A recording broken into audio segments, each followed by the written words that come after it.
Après mort ya papa Alain, Barimère est circulé mingi que papa Alain a couffé na poison. Est-ce qu'elle est l'eau na nzela ya bomoko ya mboka okoko confirmer bana na nzambe nyonso o banda ki rumeur wana est-ce que c'est vrai que papa Alain a couffé qui na poison nde bato bazoloba? J'ai dit aloba na balanga ndenga kumekutana ba ange ozala alali na mbeto wana ngana na sia makolo wana atie makolo boye nazo kwanza ye kaka na makolo chamu pepe olongola ba poso pourtant poison wana tika izo déranger à liboso ka makolo ozanga ta moyen ko tcha lipapa. Tu sais le communauté à seka ba prophète à lukuta bazala kate kuna prophétie et le kakana quête, c'est-à-dire to benga ngo quête prophétique, c'est-à-dire oyo kota kati ya moto po yeba kati ya moto. Osomona ba koye le photo balobi prophétiser moto azawapi. Sikoyo zo photo ango banda sikoyo ko sambela po yeba moto ngo place azali. Olobi na kombo na yeba beti maboko. Voilà un prophète. Et loko ya liboso na bénéficier papa pale. Abanda ko ebisanga albi senga nga eloko oza na ngoposa na pesa na sina na eloko ope ya kusenga oteme na za posa ka ngolo onzamba salelio aselela ngape parce que pour umela mingi na kata musalo to sala parce que mbongo mususu to liaka eza mabe to ba bongo mususu balekela ngo mabe mutabi misimbongo boya la kila ngo mabe mais faut ala na mutu tokuta na makambo belé ngai na pasteur apôtre Richard koyebana na ngai na ye eza na kokoloba eza makasi, c'est-à-dire eza iloko moko soko za na molimo te okoki kokuraka ngo. Église communautaire on esali combien de temps? Bon banda bozala papa Richard bozali combien de temps? Papa Richard nan to sali inanete pour na site bomoko ya mboka nazangi maloba oloba mais nazo senti na motema nanga eza site moko yo kende musika yango na pamboli visionnaire nango pe na pamboli ba collaborateur nyonso nzamba pesa bino ba makoki place bozai ko suka nzamba mema bino likolo nzamba mema bino vraiment likolo nzamba baksela bino ya mingi ngalo kwa prophète na pamboli.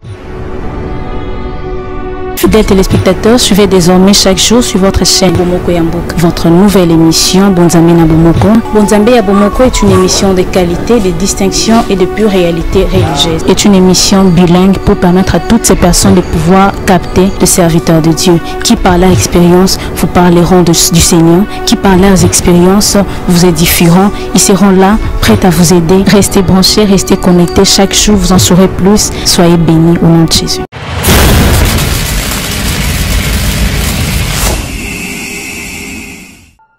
Venez nombreux adorer Dieu. Aliupa velkomna, pat koma olusna, po lov songe, de comme va pour franska, de comme va pour svenska.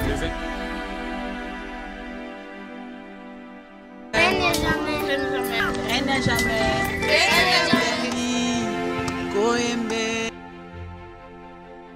Venez nombreux adorer Dieu. Aliupa vel, comme va pour franska, de comme va pour svenska, te hemma. Règne à jamais. Et Dieu vous bénisse. Han ger ut sin första album som heter på franska Règne à jamais. Han ska spela sin första konsert 28 oktober här i Jordbro klockan 15. Allihopa välkomna för att komma och lyssna på lovsånger. Det kommer vara på franska, det kommer vara på svenska.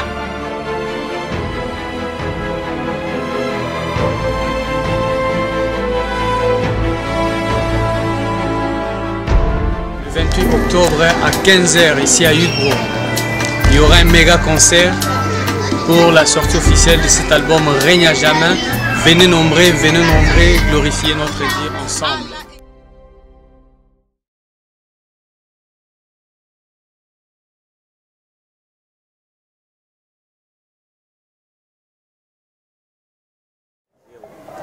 Mbote, bonjour.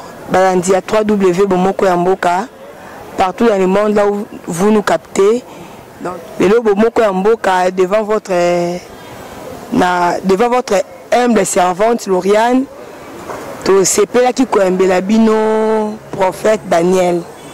Ebele bazo lukaye, ebele ba luka baye bazanani, batu bazo lukaye mingi. Yango lelo Bomoko Yamboka sepela ki kokitati na chantier na ye ya église to yeba asanani asalaka nini. Donc ça œuvre na quoi a parlé biso sur ses œuvres sans plus tarder mazo passer maloba et pas ya prophète. Bonjour prophète. Bonjour maman. Pourquoi qu'on se présenter comme on a prophète Daniel naza mukambi ya église Beraka na kati ya communauté ya communauté message de la foi oyo bazo kamba pa Thomas Richard Banduki naza moko ya basali et puis naza mutu oyo na yoka kanzambe ndenge bouti kolobaka ya prophète Daniel. Merci prophète. Bouti kolanda ke prophète azali moko ya basali na kati ya communauté nini papa? Toza na kati ya message comment la foi en Jésus-Christ. Merci. Église évangélique la foi en Jésus-Christ. Communauté ya bango kombo nango la foi en Jésus-Christ. Toza na kati ya ministère. Ouais. Oyezo kamba maipa ya papa Richard. L'apôtre Richard, oui, l'apôtre Richard, yende mutazo kamba communauté wana, mais na Kishasa awa mutaza première personne donc tolbaka représentant légal numéro 1 ya Kishasa awa eza prophète Daniel. Prophète Daniel, goko be biso mo mukie ya collaboration na yo na apôtre Richard, hein? Comment vous collaborez ye musika yo awa? Vraiment eza moins impossible mais nakoki koloba ke makambo nyonso nzambe mutu abongisaka nzambe abongisama mpo nini eza moins impossible mutu amusika biso toza awa na Kinshasa mais tozo travailler en collaboration na sens nini mosali etambolaka nango bien yende mutu azokamba na libanda mboka nga mutu nazokamba awa na Kinshasa. S'il y a un problème, attends, mutu nazokamba faut na ebisa comme yepé s'il y a un problème to zo travailler bongo mais makambo nyonso ezalaka na maboko polele tozo talisana tala ndenge musali zo tambola to komi na point boye tozo bongisa eloko kingani ngai na pasteur apôtre Richard koyebana na ngai na ye eza nakokoloba eza makasi, c'est-à-dire eza iloko moko soko za na molimo te okoki kokoka ngote. Comment? Parce qu'avec l'apôtre tozo akitan apôtre abenganga na téléphone ce qui na comicité ezala qu'un certain samedi benganga na téléphone comme mundimi. Allô? Bonjour, est-ce que nako koloba na prophète Daniel? Ngabi oui, comme batnyo so babenganga na poto babenganga mingi bazana ba problème na bango. Nazaki ya kolala. On a eu téléphone. Ah bonjour papa. Ah ben c'est le prophète Daniel. Oui, prophète Daniel. Naza posa to solo là. Tango pesingai bonjour, vous avez pas le baki. Abandi ko talisanga. Muntu bozo sola na ye. Aza mutu mundimité. C'est un serviteur de Dieu, homme de Dieu. C'est papa Zelanan, aux hommes ensemble. Tala problème na yo, tala makambo zanango. Le Seigneur azo bisanga, tala bitumbe koma kina kata communauté batu bazo bungisa batu basali. Tout ça, eza élévation zamba zo zela yo. Omoni place contact na ngana pasteur ebandi. To komi ko solo la. Eleke la kaye. Abi me oyebi ngai te comment zamba révéler yo oyo ngana zali. Nasekaki. To bandi ko avancer, do mokolo mususu après tout ça là taba 2 mois na komona mais tout ça qui na prière na madame nanga to ando sambela buto alali azolota pasteur Richard akoma na kata communauté to za na ye ensemble la muki pe na tongo relater nga na sekaki na biseka ngai ezandoto ngai na ibana ba pasteur ebele na poto o babengaka bazana ba mbongo mususu ko toazo bisangai soko ndimi na tia mbongo ngana nandaka mbongo te ba soko ye na makambo o tia mbongo to yo kana te mais mbongo babi mbongo etambola na nyonso yo boya mbongo ndeni parce que ozo influencer ngana mbongo ozana intérêt songolo zo landa simananga peut-être ozana mbongo mais ozana Yesu te titre na yo kaka ki pasteur mbongo na yo ozana ngwana mais ozana Yesu te c'est-à-dire ngamu tunazana Yesu na kubanda ko sala makambo moko oyo kokoka te un jour mbongo ekokabola biso mais soki to bandi sa mbongo to ko ebandenga ko évoluer même ata mbongo ye ekota ke bato bazamir bazamakasi c'est par là nzamba ye ko révéler nga lisusu mais na sikoyo na bandi ko senga nzambe alobelanga nzamba lobelinga pesinga ba point oyo pasteur apôtre esquisse bazala ki nango na motema na zui téléphone atongo na bengi toani solo la boni bien mais pour nini yo sana likambo boy zo bomba ko ebisanga c'est ça pour ça na yo oui ça pour ça nanga moi aussi j'accepte ozolanda peut-être na ba penser ya bato ce qui bato mususa ko lo bon ce qui ngana boye il faut osalela ngana na boye ozomona osalela ngai boye mais avec apôtre totikali kotia babilo ko penser te ya ke salela ngana na boye sana na yo ki côté na ye azana ye kimia ngape côté na ngai kimia après ndete yo ko soit temps ya ko solo la ya ko banda ko talisa ndenge nini tokoki ko travailler ndenge nini toye ko sala sikoyo ensemble wana ya ke na savoir yo na poto libanda ça dit même église oyo bato bazolandanga o balandanga libanda baona sangisaka avec le temps le Seigneur a kosunga na ozala na Irlande et pas apôtre na église kuna soki na komi Irlande zamba kosunga na suka na opesa adresse ya église nzamba kosunga même bisika nazana bato mususu o na sangisaka na téléphone o balanda bakendaka na intercession même toute église yon se sale balibanda c'est le pasteur l'apôtre Montazoka mais en Afrique mobimba c'est le prophète Daniel en tout cas ça papa moko nana mona komiki tsabongo te na lobi yo zala likolo nanga ngana zala na sima pona nini nazana na mwana muke zamba koko pesa ngai grâce oyo nazo sakola nazo délivrer ozomo na biki sabato mais soki nazana muto akonzaka ngai te na ko umela te na koki ko umela te c'est ça eloko wana nde basali nzambe ebele bayebaka te okoki kozala na grâce parce que ndenge naza boso na ke na église ya mutu ya pasteur nazala serviteur akoka ngai te oyebi ndeni na ndenge matata te mais akoka ngai te na grâce naza nango lolenge na kobanda kosala mosala wana ekobanda kopesa ba motema mabe ozomona akoka kosupporte ngai te akosala tout po tokabona tosala ya mabe ozomona mais en tant que prophète prière na ngai ezalaki Seigneur opesa nga mutu oyo akoki kozala likolo na nga akaunda akoki kosala erreur azotalisa ngai ouvertement akei na gauche à droite mpona kobanga titre na ngai te abisinga moni kote komi okende kopengwa okomi okende kokweya telema mwana na ngai luka nzambe na luki nzambe ozomona mpona nini yango nde kosunga ke na avance bato mosusu balobiyaka te osali mabe te na esi yango boyebi nzambe te tandis ke nano omoni valeur ya motu te oyo oza na ye nzambe mpe akopesa valeur te peut-être na posa na nini ya apôtre peut-être ayebaki te ke nga na kokoloba yo konza ozomona me nga na bisi konza naza na église nga na bato naza na église moko te na Kinshasa l'église eza boni toza na 3 wapi toza na intercession et cellule moko na lemba cellule na limete na awa tobunda champ de tir pour que champ de tir efanda donc champ de tir ezofanda msali zo avancer bato bazokende église communautaire où esali combien de temps bon banda bozala papa Richard bozali combien de temps papa Richard nam tosali inanete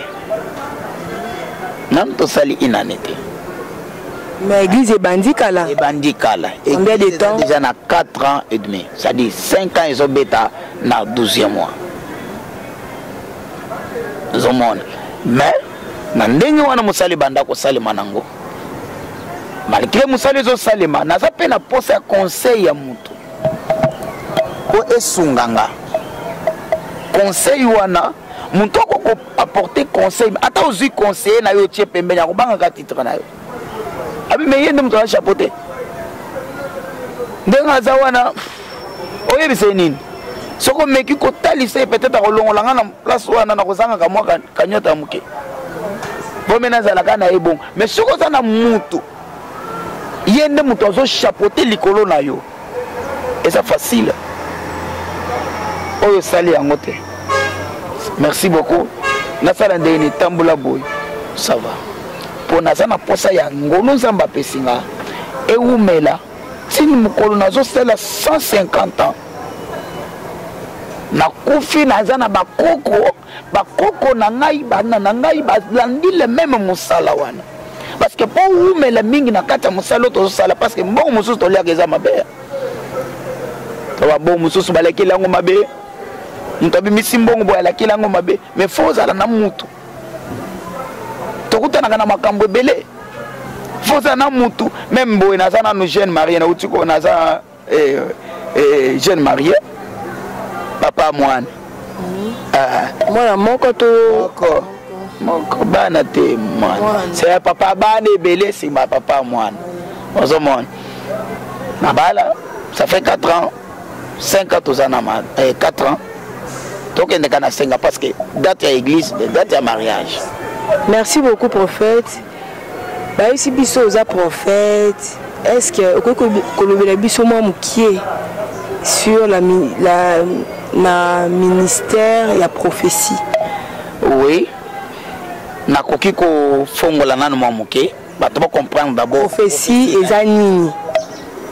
Parce que na mona ka muntu ala la loti a commis prophète. Non. Muto asambelo kangi miso raisonner makambozo imaginer wana okomi anzamba zotalisanga non ozomona soko sali kaka exercice muke kanga misu na yo kanisa ndako na yo chambre na yo dengo obongisa ndengo komonango okomi prophétesse ozomona mais prophète azanani mission ya prophète eza polele Dieu a utilisé le même mission aux anango, le même monoko aux anango. La prophétie, ce n'est pas le message. C'est quoi au juste? Prophétie, c'est la parole de Dieu. La prophétie vient pour nous édifier, pour nous exhorter, et non pas pour nous boma.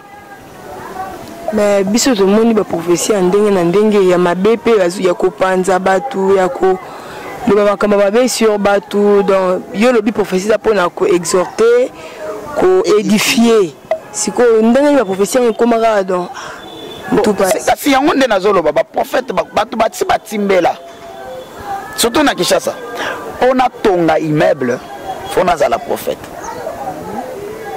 comprendre abandi ko sala ba mafia morobo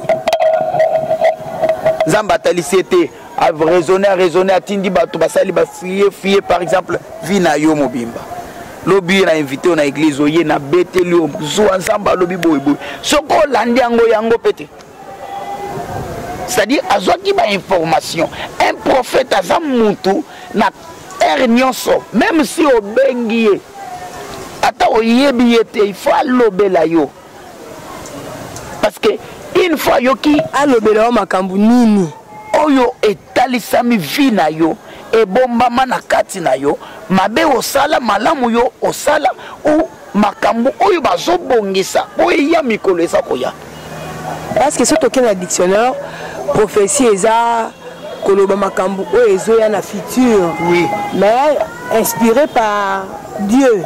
Si la prophétie, comment on peut s'habiller dans les arabes, qui chassent le corps, moi, les apassis, les akabala, au salam. C'est la prophétie, c'est le bac futur. Ce qui montre c'est bon à caution. La prophétie parle de présent, passé, na futur. C'est-à-dire, tant que vous avez présent, au tu ko sala likambulelo na tongo. Ko lozolo ba likambo sali yangote. Zamba zolo ba soki o meki ko continuer okoyokisa masoni nzamba zoloba mikole uti koleka okendaki oyibaka mbongo place boy comme signe tango okenda c'est-à-dire la prophétie faut etambola na signe oyo exact mutu ye moko ayebi ozomona nzamba zoloba mikole ezoya liboso koloko pambola ngai de futur koloko pambola yo mais eloko komonene lipamboli wana signe eza moko bakobengo na telefone epa mutu po ke aconnecte yo na nzela wana jour komona appel moko ya kopo moko songolo kende ozomona c'est-à-dire na futur ayebi ke lika moko ekoya siko lelo comme biso ndenge na uti koyebisa ba prophète bakoma ebele mutu alali aloti ndoto akomi prophétesse akomi prophète ce n'est pas ça ministère prophétique eza toza na tango ya kala na Ancien Testament tozalaki na mystère le mystère ezalaki musapi moko c'est-à-dire le Seigneur tango prophète moko azokufa de mosusu asani a remplacé mais quand Jésus est venu aye na ministère na kati ya vision enani ya don prophétique ou ministère prophétique tozana ministère prophétique na kati ya ministère prophétique tozana badon ministère prophétique eza musala ndenge pe otanga musala na ya ki journaliste ata lelo babengono na musala babotolo yango ba eletikali c'est-à-dire eza na baponami baza na ministère prophétique ata ndenge nini eza ya ye atikali nango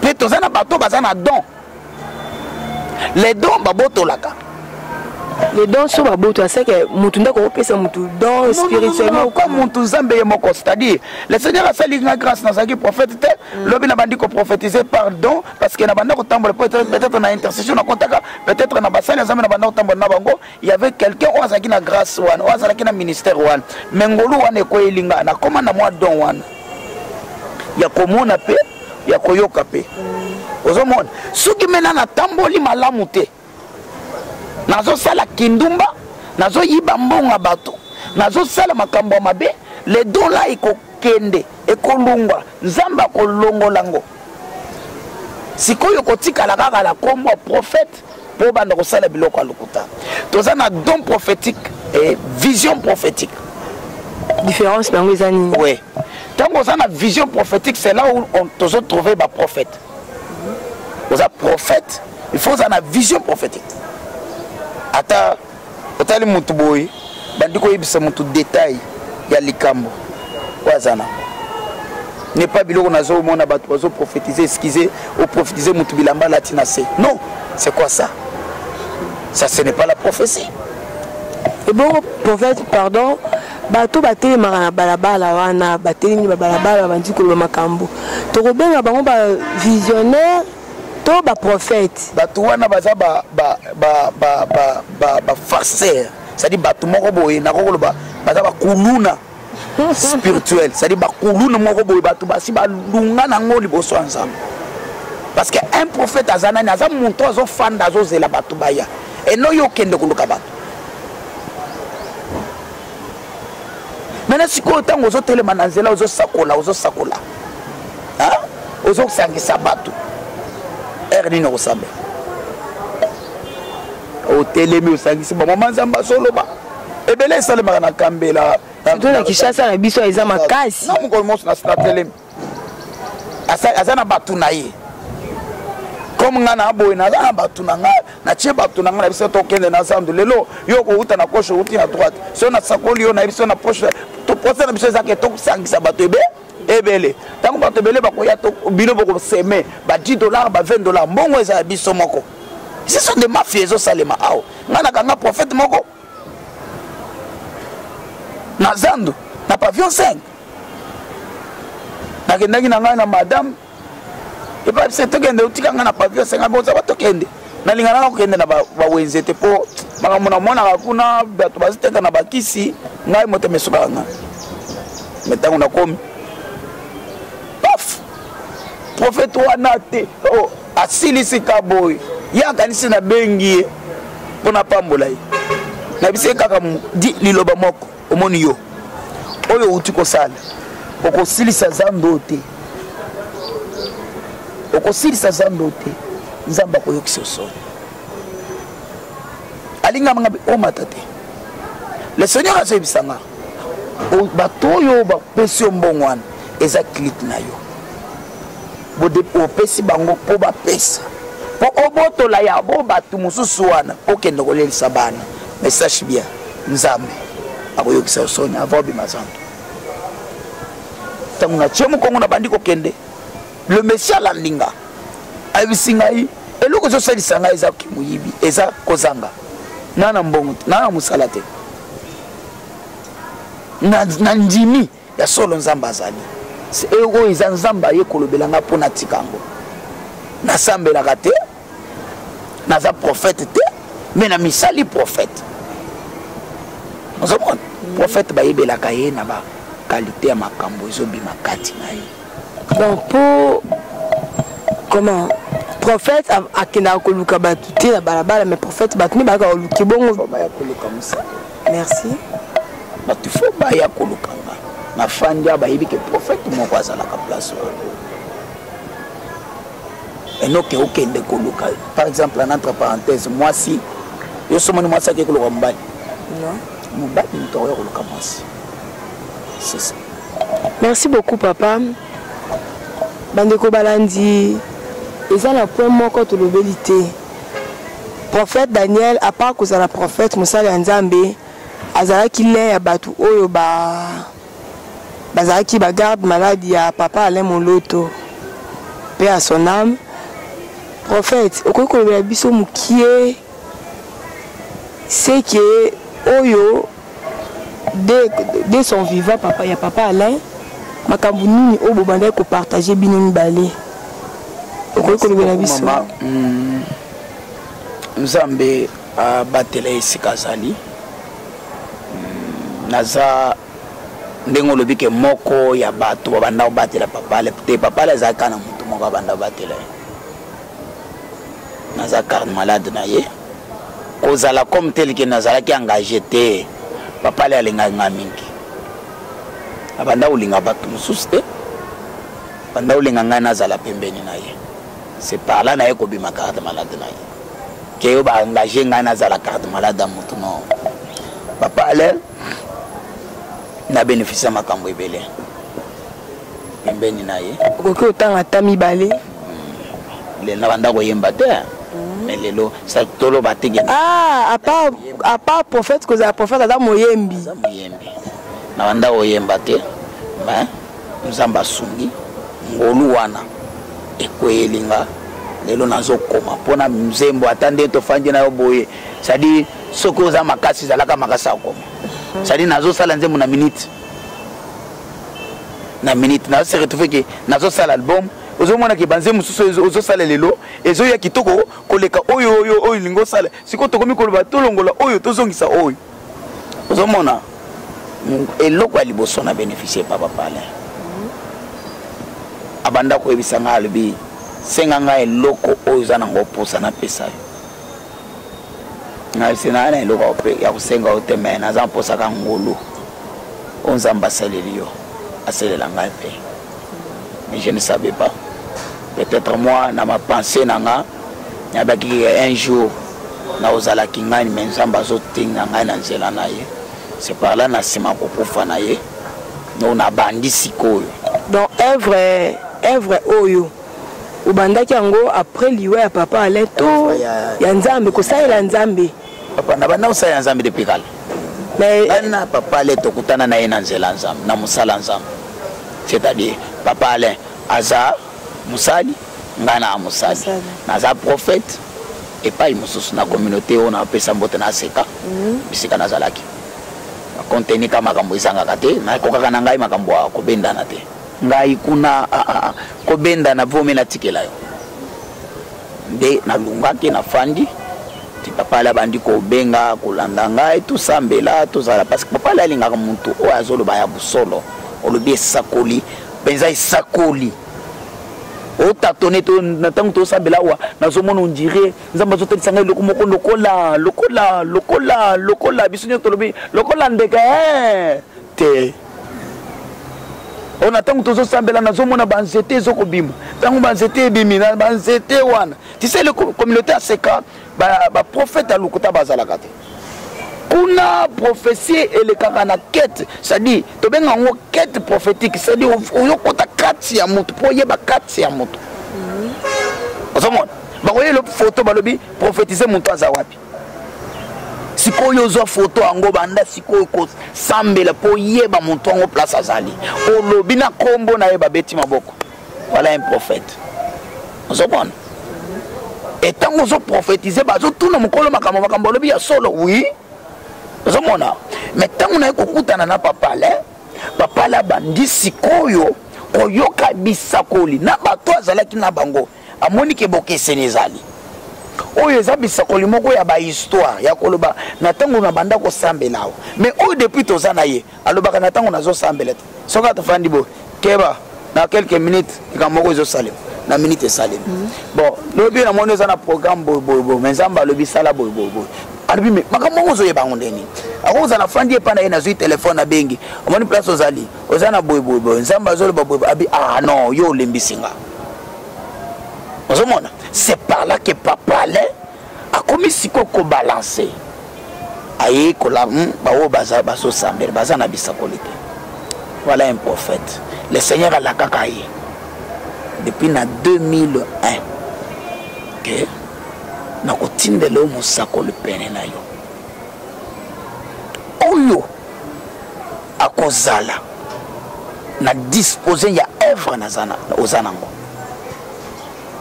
ye azelaka kaka musako yango tango to ekokutana mais na pe malgré na bimaki mwa muke na seka kofanda na bandake nil pa nazolinga lisuko ekende pe papa palente soka ko ya place nazali to kofanda to ke ngomba nga mutu na fongole nzela ngomba bandake na ngomba te ebele bino ba journaliste boyebi abanda boya na ye ma se non to kende ko sambela yabi non ko kende ngombe za ko zala na nzambe te ata okay te mais soko za na nzambe ata okay te nzamba osalela yo kende ngombe za ko zala na nzambe po na ke ngomba non ata na ndako koyoka effectivement nzamba yoka kana ata na ndako mais en tant qu'un homme de Dieu musala nzambe il faut monter aussi Jésus-Christ aye moko amataki na ngomba ozomona pona ko renforcer force pona ko kende ko dominer milimo eza kati ya bato oke siko dominer milimo eza na ngomba oto benga na kende bisika bikauka kende na bangomba ozomona tango zokoma mesika isika wana o dominer siko milimo mabe ko banga yo e komi kotosa yo telemelo bele bima na komona eskiso babimi tango to bandi okende na papa tout ce que chaque samedi abimi ato kende tokei pato sambeli tokoti mutuka ayati kinga je me suis bisinga le Seigneur a le beloté nabina na le bidé abi petit na ngai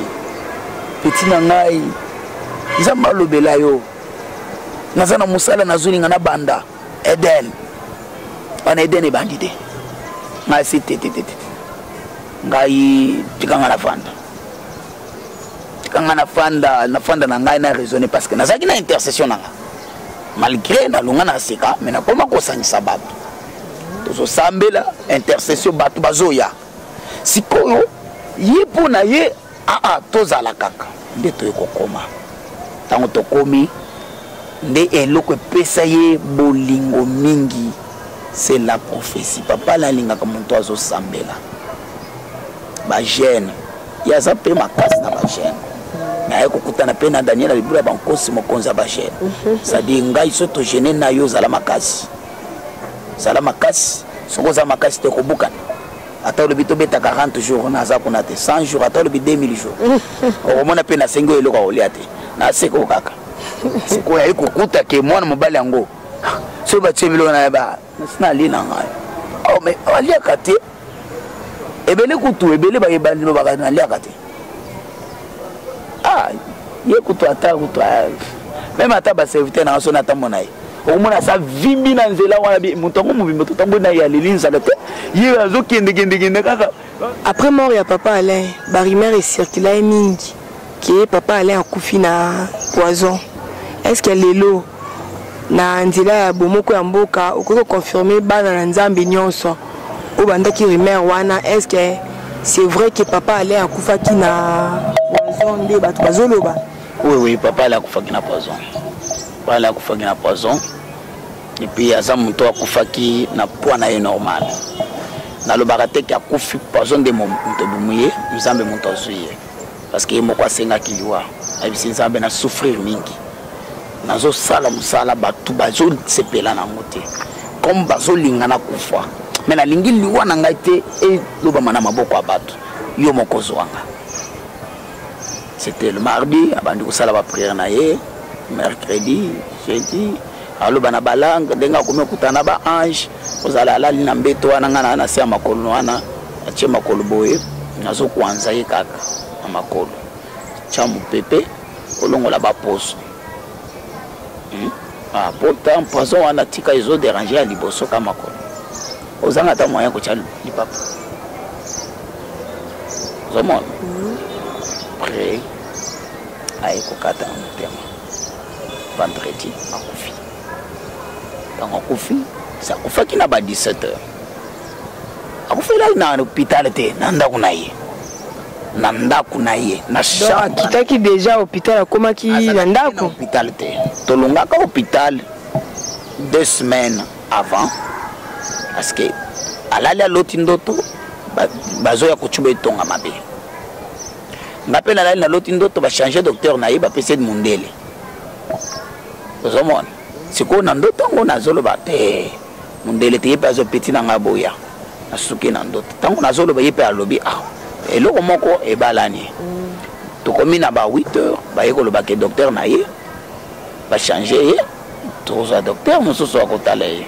To boyaki. To zimbongo to futaki na ngalia. To bima mokolo ngo hôpital ningana. Hein? Hôpital Lingana na ebiso batu babima na basala. Batu babimas. Bituna nazo kende ko salisa examen. Tozo kende na ye. Na chaise nazo kumba. Na tindika ye. Mais batu mususu bazo kuna na bazo bela batu malade. O muntu malade akitina makolo na ye po ya chele lo boko abonde le. Non. Mais yazo tala malade na yete. Sambeli. Cheli batu maboko. Tango tobima batu batonda batu bayemba nganie ebu jaki. Après tokenda tozalaki quelque part nandaku et si comment ko tozalaki logé appartement moko jusqu'à tel point j'ai dit tango Monique ça ne va pas c'est un autre fona kende pananga tout maman Christine est-ce que ndaku nangayo so bongisi Abino ndako na yo ça va, mais bon ça va. Kiti. Vendredi na tongo de tokita ndako. Na poko akufi. Kande ngalali ka na betu wana ti akufi naye. Zomona. De tokenda kina na 130. Poto bimise na ndako zaki facilité. Tombole yo nani tombole. Tokotina mutu kamwana na ya bandiko kumba, mama na ye liboso, ngana sima. Bache na makolo nanga tanto komi na centre ngana na ebaki déjà ki asa kufina ye azate mais moyen koluba na nzela wana ezate parce que moi na ko kopumba na mutuka biso to ko kufa ba 3 to kende to landa to koma 4 ah to evitaki na komi kuna na centre nganda bango bakiti ba yo ko joyer na tika na mutuka na bisika muto zake na ye ngari akufi azate ke ba ja ba docteur ti batu ba koyeba ke papa la akufi na centre nganda mais akufela ki na centre nganda akufela ki na ndako na ye ozomona ndeto tikali bongo na papa le. Merci pasteur. Na ye poison ozomona akufi na ye poison c'est un peu ça. Merci papa. Quand dit-il na bato bazolo ba ke yona maman Christine moi si ya papa Alain bozo yo kanali susute to wele lagini biso to yibite to ba baolo ba kiyo na boyo kanate Jésus na Pierre ba yo kanate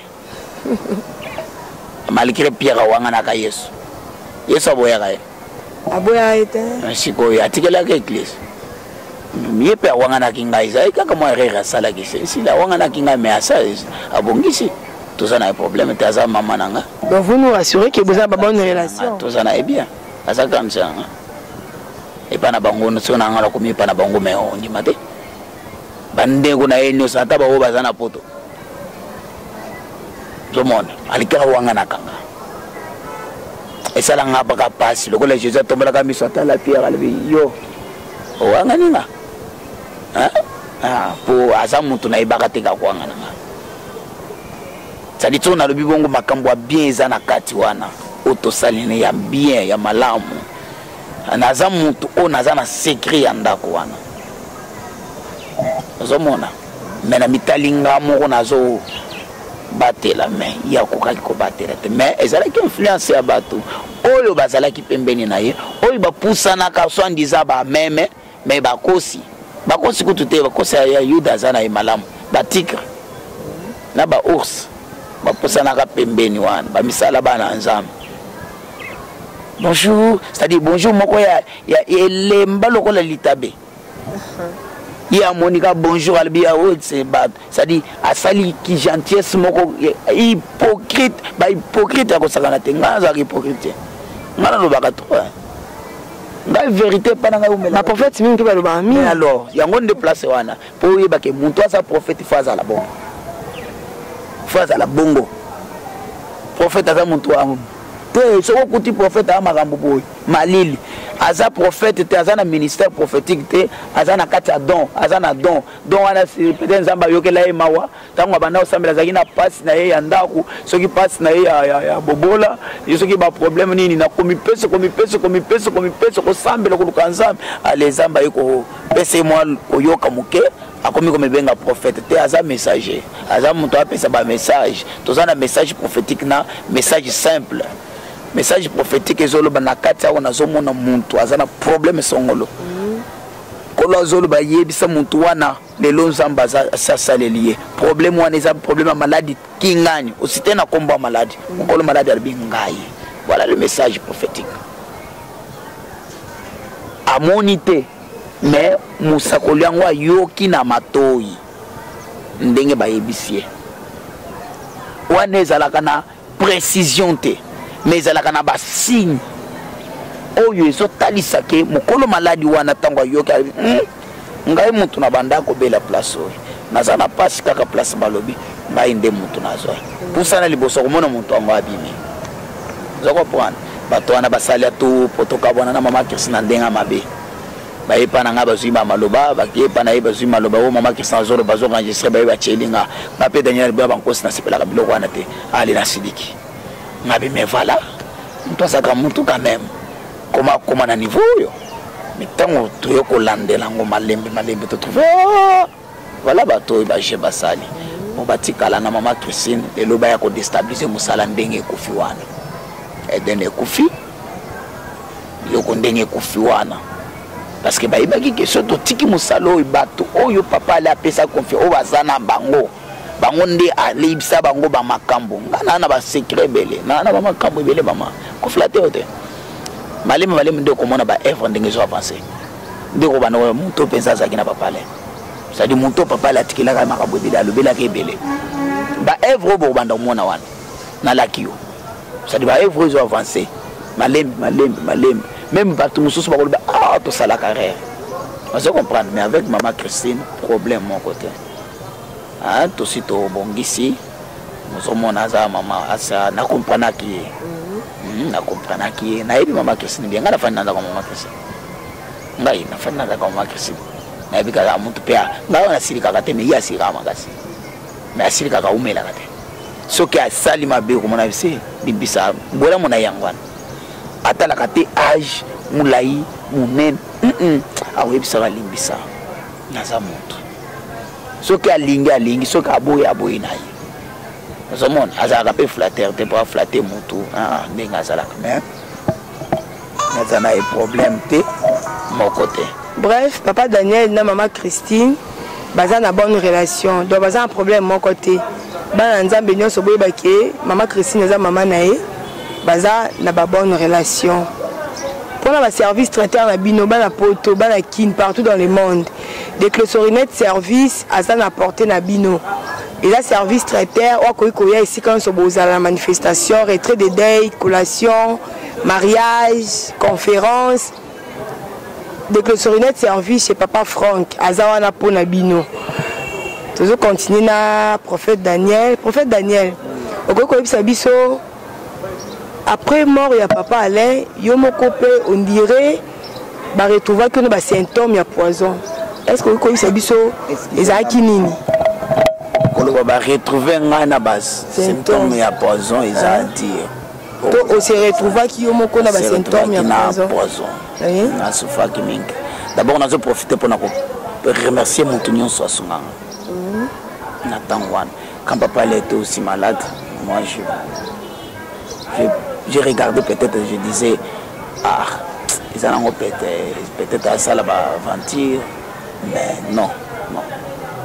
Ils ont passé. Ils ont eu l'homme qui sont en bon côté, aux alades. On retrouve qu'ils ont déniqué aux alades. Bon, après, on retrouve les symptômes de madame Nanda Kunanga. Un jour, il y a un boutou. Nous sommes yoka ngaite. Nous ne pas si fanda na karo pambe. On a ça de befongo la mari kwa kama mabe. Obi malibanda. Nazo kokate. La na mbetu. Ah. Atongo na benga ki mama Christine. Mama Christine ça va nazo benga docteur.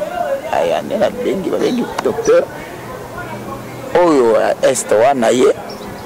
Na ba pareil et qui a coûté poison a besoin de poison car les mêmes au tata a confié nango mais na bangaki au lieu na kufa ya poison si qu'on a zo kufa ya message oyo ozo kufa ya kotala mala moko na kokaki ata kolia te azanga makasi na ngai kolia moloso na ngai walikema na ngai na kokaki te Butu mobimba na lela ki panzambe. Mais de ebandi la maladie ngwa. Obika na ondeni. Nakenda ki musika. Tamboli na Kishasa kende de gauche à droite. Bilonyo so apeso ba calme. Mais kaka na mukeba na nzambe ba contribuer ki. Ba pesa ki.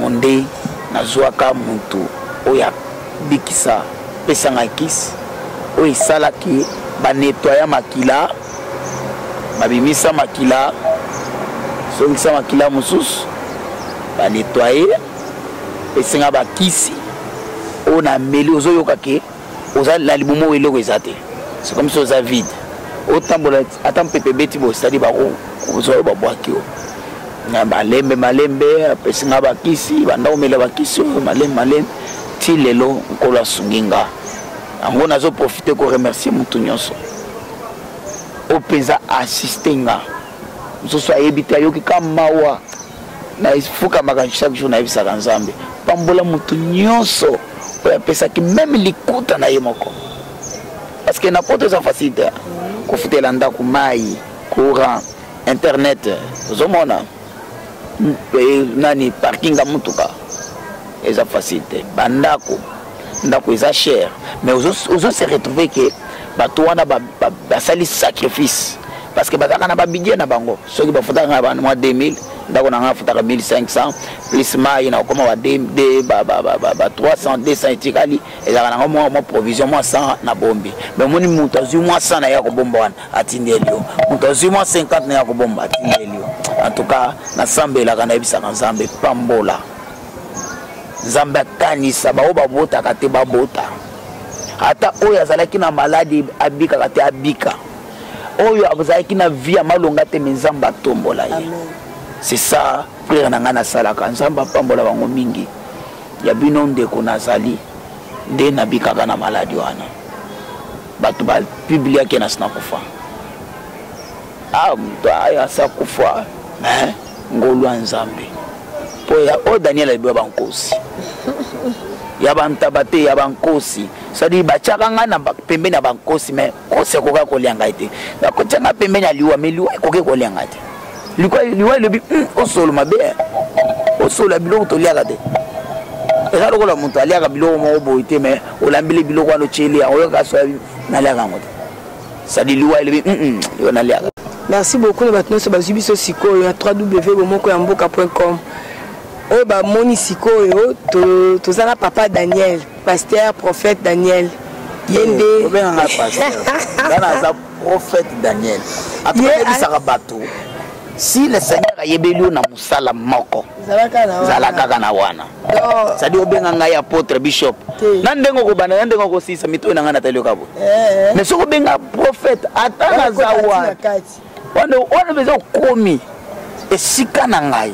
C'est comme si ngomo na ngai Daniel yo bengi ngai anagle ka sikoyo omonte obambi. Merci beaucoup prophète Daniel. Double boyo qui est prophète, pasteur est un prophète Daniel. Daniel a dit ba kosi ndenge moko oloba dans Victorieux. Ça dit ngai ata oye na bankosi baye na ofanda na bango na fandi na bango suka bango mo balbi. Yete. Merci beaucoup. À part que la prophète Daniel aza musicien embela nzambe. Prophète, oui, c'est quoi psychologie biso sur la musique. Moi, qui est la musique, au sala déjà nini, to au bandi, to aux organisations ko sala. Merci beaucoup orchestre aux musique depuis na bandi, ça fait maintenant 3 ans. Na 3 ans on a to travailler qui mingi, to comme na point à que studio sokesini. Zolande. To za na banzembo oeza malamu très nécessaire pour na bananza parce que toi comme on a que la musique bato bazo sala musique ba koma ko sala mukili na kati ya musique chrétienne. Comment c'est la bisotoye oui na c'est pour ça la bisotoye pour to zongisa musique wana donc nous c'est sûr que bato nyonso bayemba avant wana bazo yemba mukili na kati ya nzambe soki na kati ya musique chrétienne bayo yepo ozongisa baona nzela donc bon ba yemba ozui rumba ndenge bato balobi na yembeli bino rumbo na cité mutu te rumbo na kati ya église hein rumba na Yesu ya Yesu ya solo rumba ne uta wapi liloba wana uta wapi est-ce que vous comprenez c'est dit tozo zo biloko mokili tozo tia na kati ya Yesu zamba kingani mais biso toye poto longola zamba kingani wana toza bato muntu azanga mabe te muntu malamu azana mosia mokili te toza basumuki Ozolande tozo vivre par la grâce de Dieu même si je prophétise je ne suis pas saint. Na Bible quand on benga nzambe Abraham OK place wana ebaki okokoma mais ce qu'on nazo linga na faire comprendre yo même moi na kondana ka muntu alobaka nzambe Abraham. C'est réseau corriger Bible l'écriture écoute un peu ça dit nzamba za kaka ya Abraham ya yote Deti nga bwana ko ba nzamba Lorian nzambe na ngadi parce que c'est confiance dans nzambe alobi naza père ya multitude ya bana papa ya bana ebele yo somoni mwana ya papa ana clé bango ne so baza bana papa ana clé alobi alobi ndeko na ye kasi ndeko na ngai wana mwana papa kingani na biso nyonso toza bana papa moko soki nalobi nzamba papa kingani nayebi te ndenge alala na nzambe peut-être asangisa sadi nga mpe nafukameli chimwa eloko na ye wana na adore chimwa eloko na ye wana ne juge point toyebi ndenge akojuge komona koyeba motu malamu na motu mabe te mais ntango yo ozoyemba nzembo olobi nzambe ya mama kingani mama kingani wana kende na matanga dimanche na terrasse place afandaka otala mabina binaka otala biloko aliaka kuna na matsanga melaka babute ezokufa mais na loyembo babwaki ye pona 500 francs apesaki matulu oyo bato mokili babanda ko bakila bato po bapesa bango mwa mbongo babanga wana yango lelo ekomi na kati ya église soki na bwaki sadi ye pe akofulanga non dans mabanga na kati ya bonzambe mais soki babeto libango zokisi ozoki ozomona ke bato biloko wana nde toye poto longolango tolongolango Abraham atambolaki na Nzambe mutu nyonso, c'est-à-dire Bible ont confirmé que cet homme azalaki fidèle. Fidèle. Malgré Abraham accepté d'obéir nani loba ya Sarah, mais il était toujours fidèle. Abraham a outi na ndako de fuka mela bikeko. Mais Nzamba balusi Abraham a commis mwana ya sika atikala kozonga simati.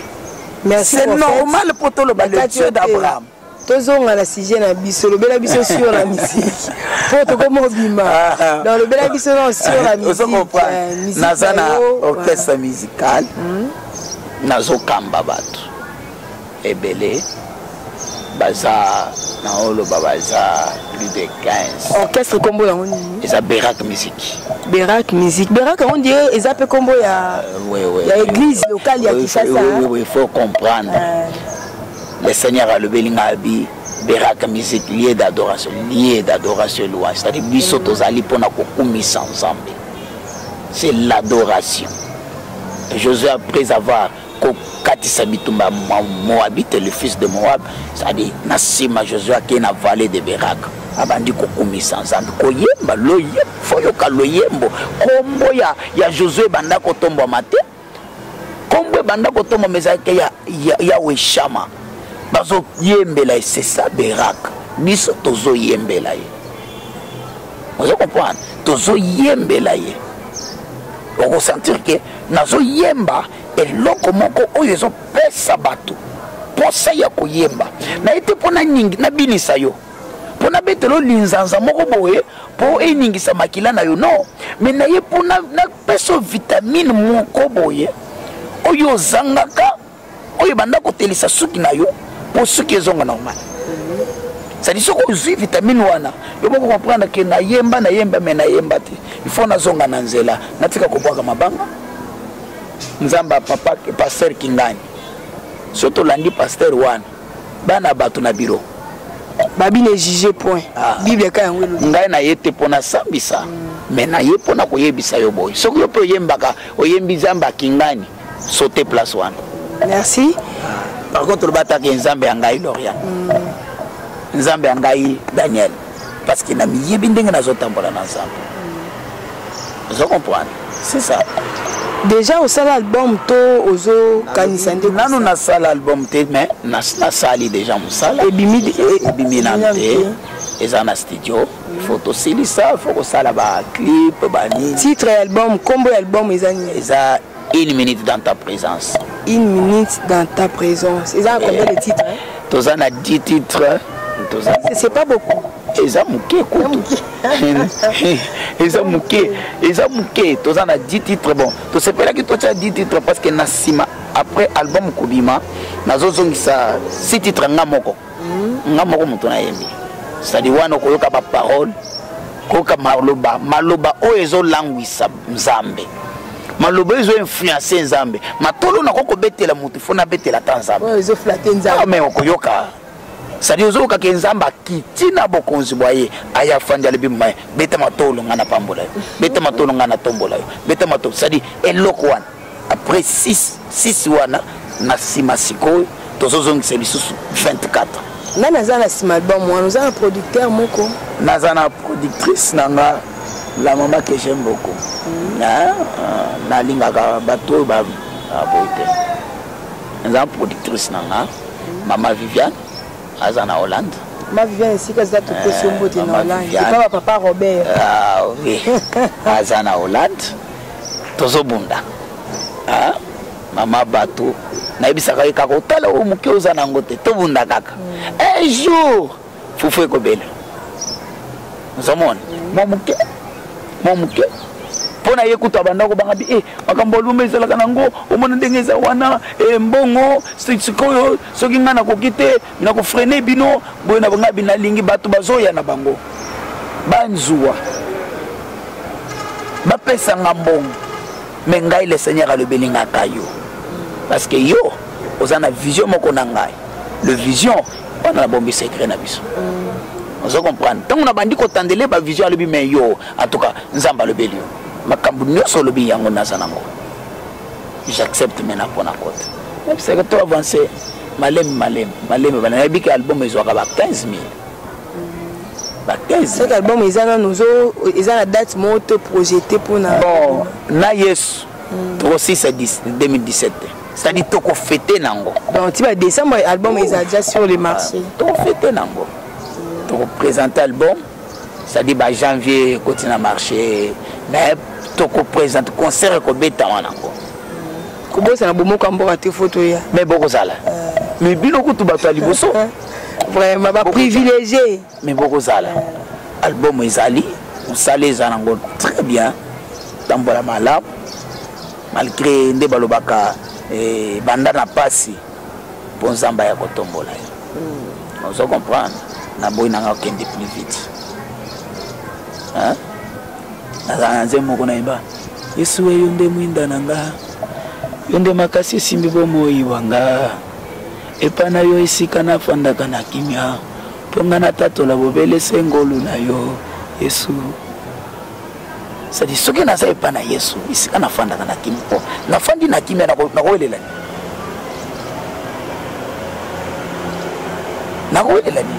yo nde mwinda na nga yo nde makasi esimbi bomoi na nga meme ata nazangi me ekoya nango yango nde omoni tozo avance malembe mwana mokonzi awelelaka biloko te mwana mokonzi asalaka course te papa ata bino nyonso boye botelemi ye ayebi kaka mokolo ere nga na koya merci papa tolandi album ya prophète Daniel eza 1 minute dans ta présence donc bientôt là abi 2017 esila te tozala nango déjà donc tobina nango na décembre tozala nango déjà donc bazoyemba osana na mwana na mpate kolobongi na bonzambe basantu basangani bayemba kolobongi na kembo osana mama namoni banzembo ya danger eza na kati ya album kolobongi na kembo mpona ociter une dernière question papa tomoni église eza na chantier vraiment donc tomoni vraiment chantier bozotonga bamoyen oyo bozosalela ka nde bobetaka bamatolo nde tokoloba ka bamatolo yango wana obeta nde osalaki botonga to na bapropre moyen na yo ngai Daniel nabetaka matolo te ngai Daniel nasengaka kaka bana nzambe sunga biso tosala mosala nzambe totonga tozalaki na église ya liboso place tokotaki en entrée bamanser tongi église comme mokolo pango azalaki na makambo na ya banque abimisaka biso na moi église bakangi lupango banque a récupéré lupango lelo toyei kose retrouve ke totikalaka tozalaki na place te mais kaka bana nzambe balingaka mosala oyo mosakoli azosala balobi non il faut ozwa place yango nde tobundi toyei kozwa place oyo nyonso ozomona oyo ezalaki na ngongomba tobundi mpona kokata ngomba oyo kosala ndenge tosali lelo tofandi na yo boye soki omoni baeskalier eza wana na se tosali baeskalier bato bakofanda likolo bato bafandi na se biloko wana ezopusa na ti kote banini ezali ozomona banzete ezali nde place biloko ekozala nde place église ekobandela estrade ya chair ebandeli kuna bato bakozala na se bato bakozala likolo esenga sikoyo kobeta likolo mpona kotyata tire ozomona eza na fond ya mbongo na ngai te oyo ya poche na ngai te bana nzambe ngai nazaka reconnaissant meme na likuta moke na bana nzambe atyaka moto ayoki mpe tindi acontribue parce que natambola na poto nayebi ke kuna bato basambelaka te ozomona bazalaka kokende ba église te église ya kuna eza deja etongami okuta kuna basale siko moyen mbongo na ye esalela nzambe eza te donc bato bakenda kobwaka bambongo na bango na baboîte de nuit na masanga bazosalere mosala yango ya kosunga esika baotonga esika ya nzambe oyo bana bato bandokosalela nzambe yo lisusu yaka talisa bango ndenge mosala esa nini esili mosala na bango basali yango. Merci beaucoup prophète. mot de la fin pour l'émission à l'élo parce que nayebi que tozonga sous pour dans l'album mais mingi mot de la fin pour l'émission on a émission à l'élo na remercier d'abord Bino moko ya mboka likolo Nzamba pambola Bino parce que to solo la ki bien solo la ki bien et puis nazolo bana bana Nzambe nyonso bazana ba service parce que our service est salema ko ba service rendi ni oyo ça en église ba délivrance pour ça la bato on dit ba ce qui consultation prophétique ça naza prophète il faut na consulter bato délivrance pe ou délivrance waneza na robenga ngomai waneza yo bimisa bato banyama te wana biloko wana soko moni muto azobimisa biloko wana muto abakisi akimi na kibonganga po soka komi na zanganga bato bakima yi mais quand même yote kanu ba mai mo ba tegana tera ba mai ba wilite ba mungu ate yo le biso milima be kima ka ba mungu mais ndoki alia ka mungu alia ka mafuta mila ka mai siko akima nini siko yo délivrance ngo ya yo sala ndeni kana liloba bima na komona Yesu Kristo abimi amen yo milima be bima yo maladi kima ekimi moto bato bazobika dernièrement moi smoka uti na poto ala ninga musika na osite Kongo te musika aye na Kishasa abengi ngai bon c'est le prophète Daniel naza na hôtel moko na Victoire toko komona na papa ngabi na hôtel ça va ngape naza musika te naza na avenue distance soko koko posa na tosani tokutana kusani tokutani papa na uti poto na landio na ye nikimaka pona yo tala problème naza nango bandeko bato bazo souffrir bato bazo souffrir moi si wana zo mona makila 3 ans ba docteur na poto bazo kokayete abisinga tana ndenga na ta fongoli saka excusez nga pona terme ba makamu na bino nyoso wana ya ba nini wana tala abina tambola kana ngo poso ke baby na changer mais Nzambe na bisi bon oyaki pona ko sala combien de jours pona une semaine mais le Seigneur a bisinga yo ko sala ta 5 jours te nazo sambelela yo nazo moni nanga musala makasi te ozana ngo afuka misie mais tango na sali libondeli wana ya mona kinete na ce qui est qui a solo linga senga ngambongos ozomona na poko ayeko benga ngai musakoli est-ce que makambulu biza solo osambela ngaka likolonga na kalisi délivrance okutsenga na retraite ngai mama kende na yo atie tembe alibi bon natika ata 5 jours lobi ala muki na tongo depuis a changer nini azomona eloko te poko nango abika ngana abenga na téléphone na ye apambola Nzambe merci papa alebi na pambola Nzambe nanga nazozonga na poto lelo aza na poto mobali oyo akendaki kolinga mwasi mususu azoloba mobali akomi koyebisa yeke na yebaki te parce que aza na yeba na mibale mais maladi euti wapi maladi ezowuta na famille ya mobali c'est pour cela na yebisa yo conseil merci prophète bien toza na minute vraiment totikasi na minute minute na botoli yo penza maloba okopesa biso siko adresse ya église na Kin ba adresse na bino ya Kin eza wapi awa na Kin toza na route Matadi numéro 17 c'est-à-dire soko kiti na route Matadi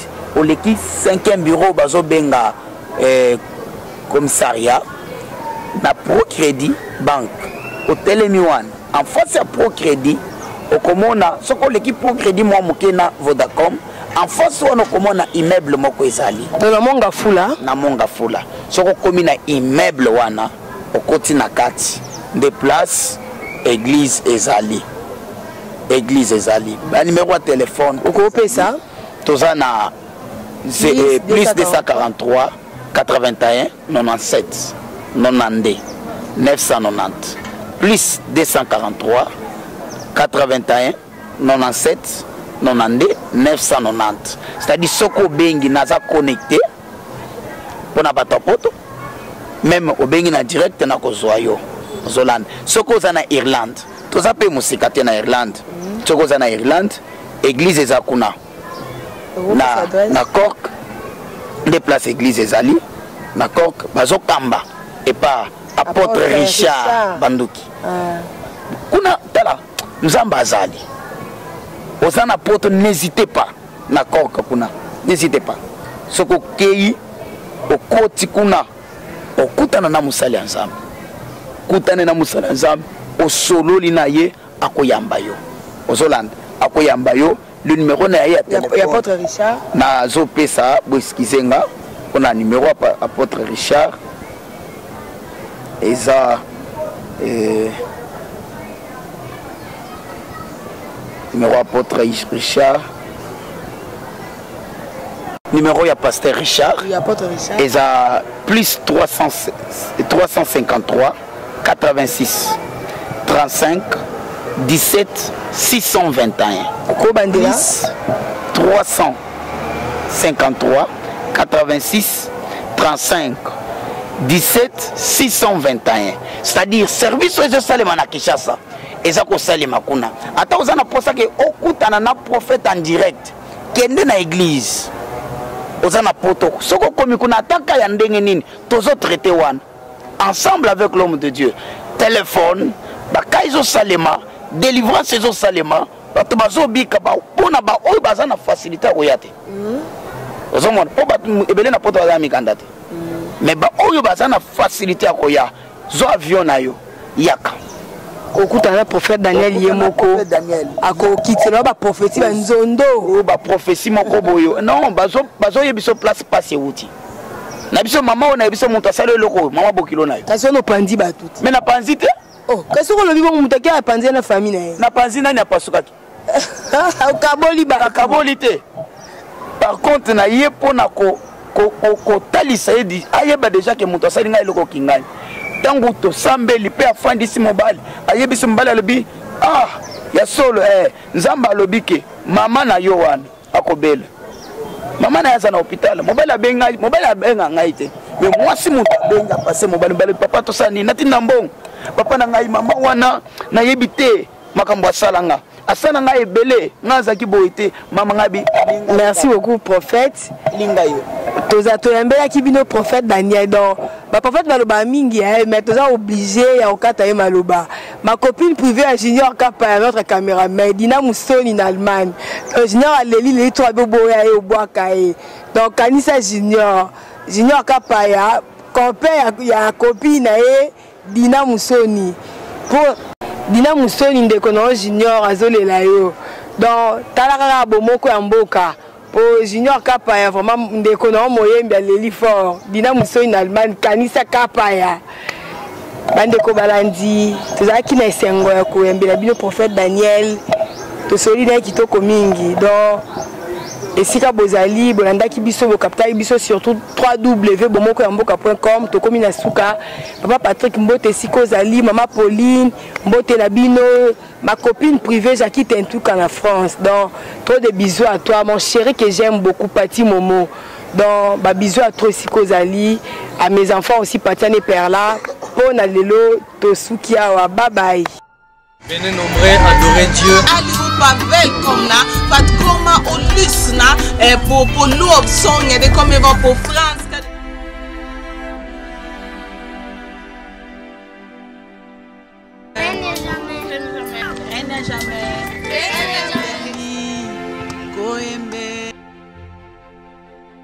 Venez nombreux adorer Dieu. Aliupa det kommer vara på franska, det kommer vara på svenska till hemma. Règne à jamais et Dieu vous bénisse. Han ger ut sin första album som heter på franska Règne à jamais. Han ska spela sin första konsert 28 oktober här i Jordbro klockan 15.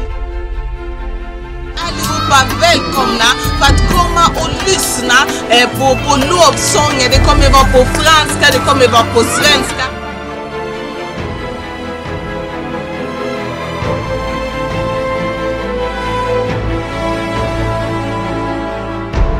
Le 28 octobre à 15h ici à Yudbro, il y aura un méga concert pour la sortie officielle de cet album Règne à jamais. Venez nombreux, glorifier notre Dieu. Fidèles téléspectateurs, suivez désormais chaque jour sur votre chaîne YouTube Bomoko Yamboka votre nouvelle émission Bonzambe na Bomoko. Bonzambe ya Bomoko est une émission de qualité, de distinction et de pure réalité religieuse. C'est une émission bilingue pour permettre à toutes ces personnes de pouvoir capter les serviteurs de Dieu qui par leur expérience vous parleront du Seigneur, qui par leurs expériences vous édifieront. Ils seront là, prêts à vous aider. Restez branchés, restez connectés. Chaque jour, vous en saurez plus. Soyez bénis au nom de Jésus.